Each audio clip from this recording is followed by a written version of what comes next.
여러분 안녕하십니까? 2월 14일 금요일 MBC 5시 뉴스입니다. 중앙방역대책본부는 오늘 오전 9시 기준으로 국내에 코로나19 확진 환자가 추가로 발생하지 않았다고 밝혔습니다. 이에 따라 현재까지 국내 확진 환자는 모두 28명이며 지난 10일 28번째 확진 환자가 발생한 이후 신규 환자는 나오지 않고 있습니다. 또 중국 후베이성 우한에서 3차 전세기로 입국한 뒤 발열 증세가 있어 어젯밤 병원으로 이송된 1살 된 아동은 코로나19 진단검사에서 음성으로 확인됐습니다. 한편 1, 2차 전세기편으로 귀국해 격리 생활을 하고 있는 우한 교민 700명은 전원 음성으로 판정돼 내일과 모레 퇴소할 예정입니다.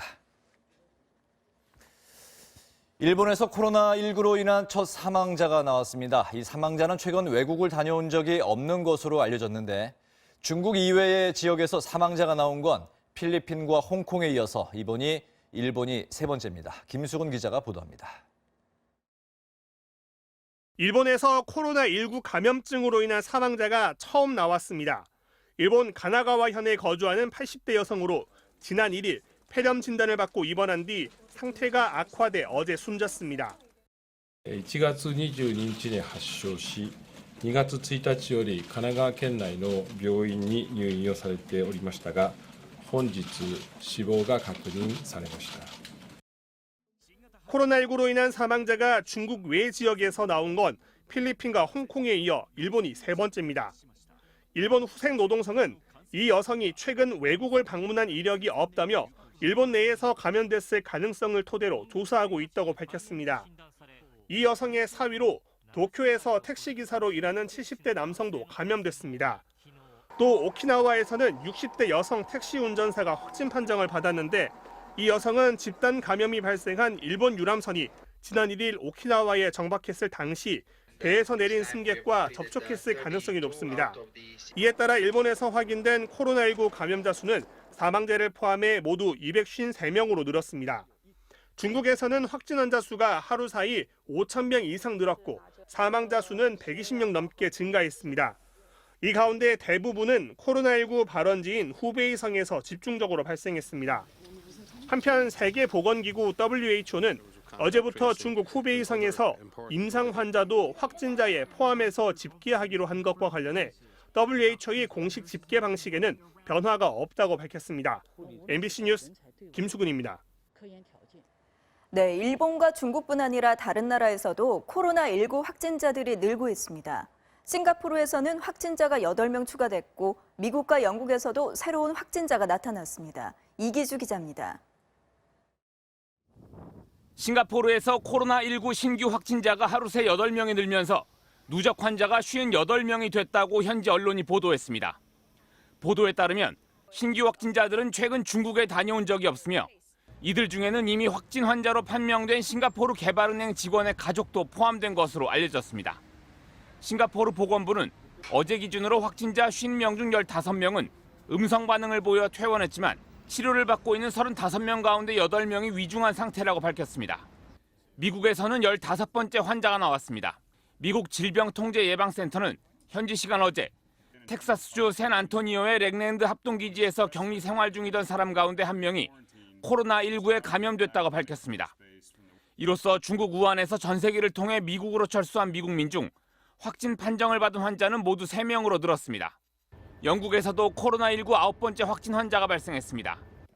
영국 보건당국은 어제 런던에서 9번째 확진자가 발생해 현지 병원에 입원했다고 밝혔습니다.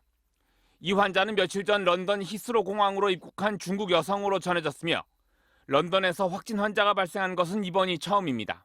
이런 가운데 독일 크루즈선이 코로나19 확산 사태 여파로 베트남 입항을 거부당한 것으로 알려졌습니다.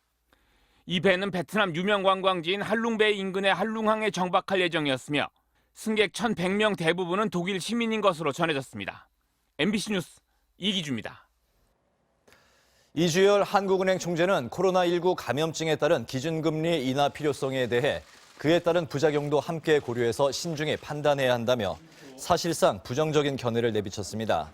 이 총재는 오늘 거시경제금융회의에서 시중 유동성을 계속 여유 있게 관리하겠다고 한 자신의 발언에 대해서 금리 인하까지 염두에 둔 발언은 아니라며 시장의 금리 인하 기대에 선을 그었습니다. 이 총재는 지난 2015년 메르스 사태 때 금리를 내린 전례가 있다는 지적에는 당시는 경기가 본격적인 하강기에 들어섰을 때고 지금은 바닥을 지나서 회복 단계에 있어 상황이 다르다고 평가했습니다. 정부가 코로나19 확산을 방지하기 위해서 재난안전특별교부세 157억 5천만 원을 추가로 지원하기로 했습니다. 행정안전부는 중국인 유학생이 입국하고 3차 귀국한 우한교민의 임시생활시설을 운영하면서 지방자치단체의 방역 활동을 강화하기 위한 조치라고 밝혔습니다. 정부는 지난 3일 코로나19 긴급 대책비로 먼저 48억 원을 지원했었습니다. 박근혜 정부 비선실세 최순실 씨가 국정농단 사건의 파기환송심에서 징역 18년형을 선고받았습니다. 강요죄 혐의가 무죄로 선고되면서 기존 형량보다 2년가량이 줄었는데 대법원에서 이 형량이 그대로 인정되면 최종 확정이 됩니다. 최경재 기자의 보도입니다. 서울고법 형사 6부는 직권남용과 강요 등의 혐의로 재판에 넘겨진 최순실 씨의 파기환송심에서 징역 18년과 벌금 200억 원, 추징금 63억여 원을 선고했습니다. 징역 20년을 선고했던 기존 2심 판결보다 형량이 2년 줄었는데 강요죄 혐의를 무죄로 판단하라는 대법원 판결 취지에 따라 강요죄는 무죄가 선고됐기 때문입니다. 하지만 삼성 측으로부터 뇌물을 받고 기업들에게 재단 자금을 불법 모금하는 등 주요 혐의는 그대로 유죄가 인정됐습니다. 재판부는 최 씨의 행위로 국정 질서에 큰 혼란이 빚어졌다며 전임 대통령 탄핵 과정에서 발생한 사회 갈등이 지금도 이어지고 있는 점을 고려해 엄중한 책임을 묻는 것이 불가피하다고 지적했습니다. 이번 파기환송심 판결을 대법원이 그대로 인정하면 최 씨의 형량은 최종 확정됩니다. 선고 직후 최 씨는 법정에서 국민적 공분을 일으킨 점은 사죄한다면서도 말들은 삼성이 관리했고 소유한 적도 없는데 추징하는 것은 억울하다고 주장했습니다. 최 씨와 함께 기소된 뒤 대법원에서 강요 혐의에 대해 무죄 취지 판결을 받았던 안종범 전 청와대 경제수석은 기존 형량보다 1년 감형돼 징역 4년과 벌금 2천만 원 등을 선고받고 다시 법정 구속됐습니다. MBC 뉴스 최경재입니다. 이명박 정부 시절 경찰의 온라인 여론 조작을 지휘한 혐의로 재판에 넘겨진 조현오 전 경찰청장이 1심에서 실형을 선고받고 법정 구속됐습니다. 서울중앙지법 형사합의 29부는 직권남용 혐의로 기소된 조 전 청장에 대해서 여론 형성과 의사표현의 자유를 침해하고 경찰에 대한 국민들의 신뢰를 무너뜨려 엄한 처벌이 불가피하다며 징역 2년을 선고하면서 보석을 취소하고 법정 구속했습니다. 조 전 청장은 지난 2010년 2년여 동안 서울경찰청장과 경찰청장으로 재직하면서 경찰 1,500여 명을 동원해 이명박 정부를 옹호하는 댓글 3만여 건을 쓰게 한 혐의로 구속 기소됐다가 보석으로 풀려나서 불구속 상태로 재판을 받아왔습니다. 한국당과 새보수당, 전진당 등 보수정당 3곳이 오늘 합당을 위한 첫 공식 회의를 갖고 자유한국당 지도부를 기반으로 오늘 17일 미래통합당을 출범시키기로 합의했습니다. 한국당 위성정당인 미래한국당은 새보수당 정운천 의원을 영입했는데 다른 정당들은 혈세를 더 타기 위한 위장 전입이라고 비판했습니다. 오연석 기자가 취재했습니다. 미래통합당으로의 합당을 의결한 한국당과 새보수당 그리고 전진당이 오늘 첫 합동회의를 가졌습니다. 중도 우파가 통합하라는 국민의 뜻을 받던 것입니다. 국민의 열망을 담은 미래통합당이 드디어 다음 주 월요일 출범합니다. 관심이 집중됐던 초대 지도부는 황교안 대표와 심재철 원내대표 등 현 한국당 지도부에 4명의 최고위원이 추가되는데 오늘 원희룡 제주지사와 이준석 전 바른미래당 최고위원 등 2명의 합류는 결정됐습니다. 하지만 통합준비위에 참여한 시민단체 인사들은 새 지도부와 새 공천관리위 구성을 요구하며 사퇴 의사를 밝히는 등 막판 진통도 이어지고 있습니다. 새보수당 정운천 의원은 오늘 오전 탈당해 미래통합당의 위성정당인 미래한국당에 입당하기로 했습니다. 현역 의원 5명을 확보하면서 미래한국당은 선관위로부터 5억 원대의 경상보조금을 받게 됐습니다. 민주당은 혈세를 더 타내기 위한 위장전입이라고 비판하면서 선관위에 미래한국당 등록 허가를 재고해달라고 요청했습니다. 가짜 정당 만행에 선관위가 맞장구를 치는 것은 매우 불행한 사태입니다. 반면 바른미래당과 대한신당, 민주평화당은 오는 17일 합당하기로 하고 통합당명을 민주통합당으로 하기로 했습니다. 일단 세 당의 대표인 손학규, 최경환, 정동영 공동대표 체제로 28일까지 운영한 뒤 이후 비대위를 구성하기로 했습니다. 선관위로부터 국민당 명칭을 등록 거부당한 안철수 전 의원 측은 선관위를 항의 방문하는 한편 신당 당명을 다시 국민의당으로 등록하기로 했습니다. MBC 뉴스 오연석입니다. 대규모 환매 중단 사태로 촉발된 라임 자산운용의 펀드 손실액이 최대 1조 원가량으로 추정되는데 피해 대부분이 개인 투자자에게 돌아가 원금 전부를 날리게 됐습니다. 금융당국은 사모펀드의 순기능이 훼손되지 않는 범위 안에서 내부 통제 장치를 마련하고 투자자 보호를 강화하는 대책을 내놨습니다. 김수진 기자입니다. 라임 자산운용이 환매를 중단한 펀드 1조 6,700억 원 중 9,373억 원 규모가 자산평가 끝에 결국 손실 처리됐습니다. 펀드의 남은 금액도 대출을 해준 증권사들이 자금을 먼저 회수해가면 일부 투자자들은 원금조차 회수할 수 없을 것으로 보입니다. 라임 펀드는 현금화가 쉽지 않은 이른바 좀비 채권, 부실한 회사의 전환사채 등에 공격적으로 투자하면서도 개방형으로 투자자들을 끌어모아 문제가 발생했습니다. 특히 복잡한 순환 투자 구조로 펀드 돌려막기 등 부적절한 투자를 한 것도 문제를 키웠고 운용을 담당한 부사장은 횡령 등의 혐의로 조사를 받자 잠적했습니다. 라임 자산운용의 무역금융펀드에서는 사기 등 불법 행위도 확인됐습니다. 금감원 검사 결과 라임과 신한금융투자는 펀드 부실 발생을 알고도 가입자에게는 사실을 감춘 것이 드러났고 감독당국은 이 같은 사실을 검찰에 통보했습니다. 불법 행위가 드러난 만큼 당국은 분쟁 조정 절차도 신속히 진행하기로 했습니다. 금감원에 전담 창구를 만들고 현장 조사를 통해 불완전 판매가 확인되면 투자자 피해 구제에 나설 방침입니다. 한편 금융위는 사모펀드 투자자 보호를 위해 비유동성 자산이 50% 이상인 사모펀드를 언제든 환매 가능한 개방형으로 설정하는 것을 금지하기로 했습니다.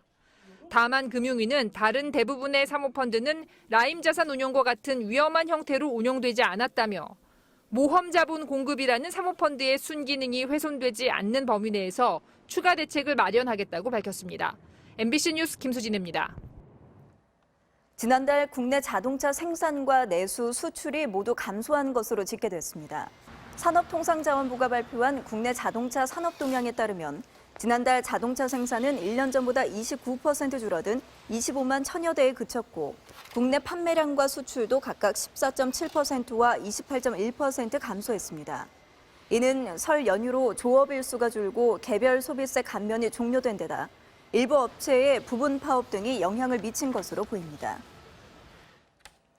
미국이 공개한 내년도 국방 예산안을 보면 경북 성주에 배치된 사드 기지 공사비로 우리 돈 580억 원이 책정돼 있습니다.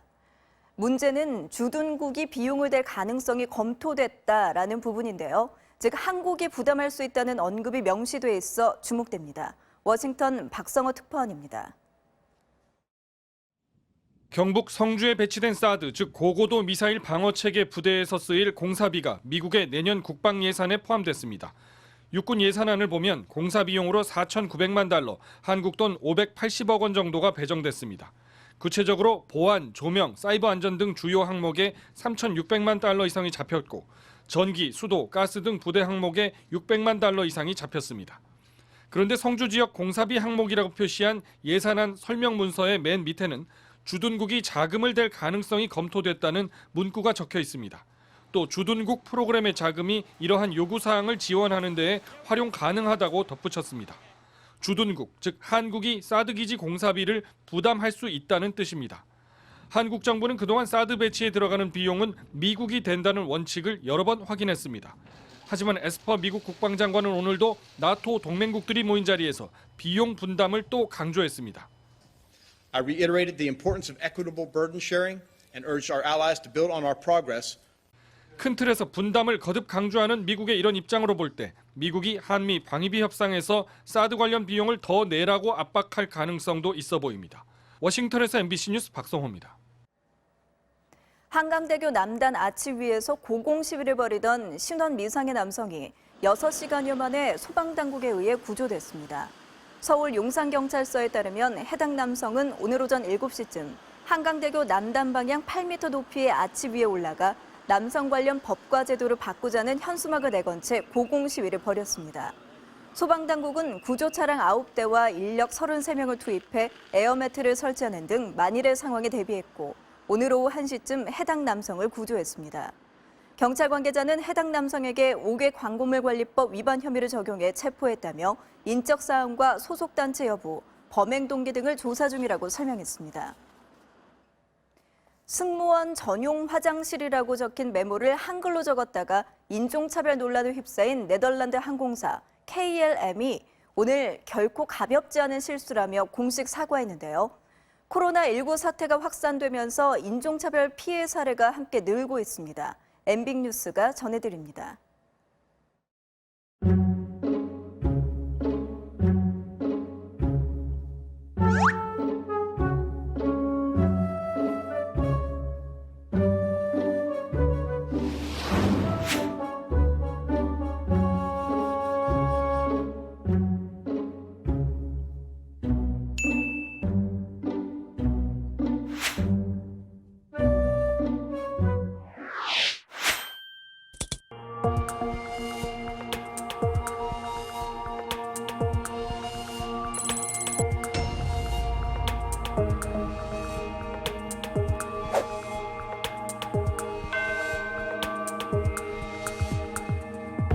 설마 그런 이유일까 싶어서 제가 설마 싶어서 사실 사진을 조금 찍었었고요.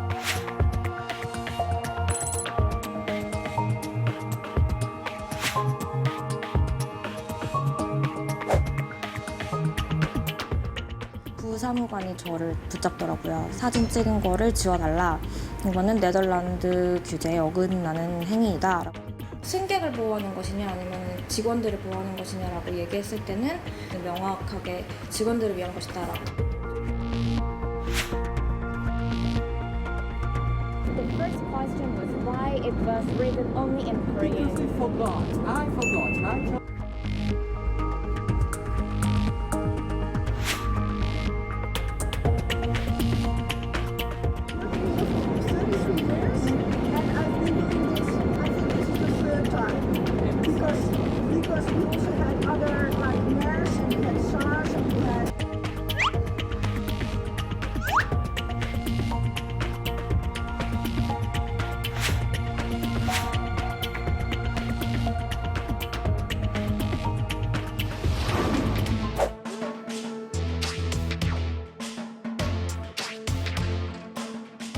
손 선수의 기침에서 코로나 바이러스의 기운이 느껴졌다는 댓글부터 함께 인터뷰를 한 스티븐 선수도 전염돼 죽게 될 것이라는 황당한 댓글까지 달렸습니다.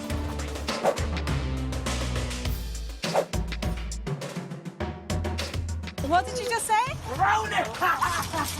한국인들뿐만 아니라 아시아인들이 지금 인종차별을 심각하게 당하고 있는 것 같아요. 앞에 바이러스 옮기는 중국인이 있어서 나 앞으로 안 갈 거야.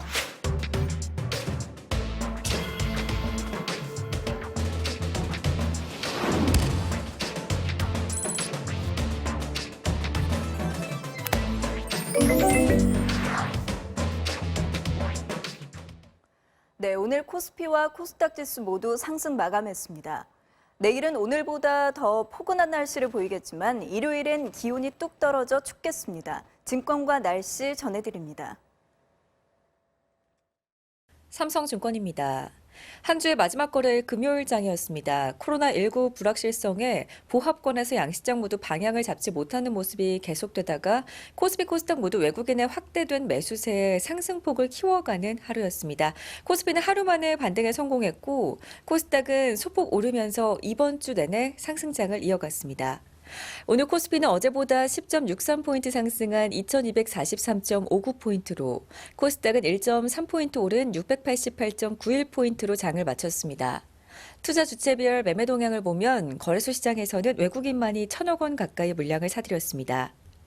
시가총액 상위 종목 살펴보면 오른 종목이 우세했던 가운데 SK하이닉스는 4거래일째 오르면서 오늘 역대 최고가 기록을 경신했고 미국 지미 펠런쇼에서 방탄소년단이 타이틀곡 무대를 최초로 선보인다는 소식이 전해지자 관련주들이 강세를 보였습니다. DPC는 상한가를 기록하기도 했습니다. 또 미국 냉동닭 화물선의 중국 입항 거부 소식에 육계주들이 상승했습니다. 반면 KCC가 지난해 실적 부진으로 8% 가까운 하락세로 거래를 마쳤고 코스닥 시장에선 헬릭스미스가 당뇨병성 신경병증 치료제 엔젠시스의 약물 혼용 부인 소식에 12% 넘는 급락세를 보이기도 했습니다. 원달러 환율은 0.1원 상승한 1182.9원으로 거래를 마쳤습니다. 지금까지 삼성증권이었습니다. 양산 등 남해안 지방은 오늘 낮 기온이 20도를 넘어설 정도로 날이 따뜻했는데요. 햇살만큼 공기까지 깨끗하면 좋겠지만 오늘 중서부 지방은 내내 미세먼지가 기승을 부리고 있습니다. 현재 충남 아산의 초미세먼지 농도 110마이크로그램까지 올라 매우 나쁨 수준을 보이고 있는데요. 미세먼지는 주말인 내일도 중서부 지방에 고스란히 머물 것으로 보입니다. 공기가 탁하고 내일 밤부터는 비도 내리겠습니다. 내일 밤에 중부지방부터 비가 오기 시작해 일요일 새벽에는 전국으로 확대가 되겠고요. 비가 눈으로 바뀌어서 내리겠습니다. 특히 충청도와 전라도 지방에는 대설특보가 내려질 정도로 많은 눈이 쏟아질 전망입니다. 내일 아침에는 내륙 많은 지역에 안개가 짙게 끼겠습니다. 또 동해안 지방은 내일 아침부터, 중부지방은 밤부터 비가 내릴 것으로 보이고요. 내일 아침 서울의 기온은 7도로 오늘보다 3, 4도가량 높겠습니다. 한낮 기온은 서울이 15도, 부산 16도, 전주는 19도까지 올라 따뜻하겠습니다. 다음 주에는 서울의 아침 기온이 영하 7도까지 떨어지는 등 강추위가 밀려오겠습니다. 날씨였습니다. 뉴스를 마칩니다. 고맙습니다.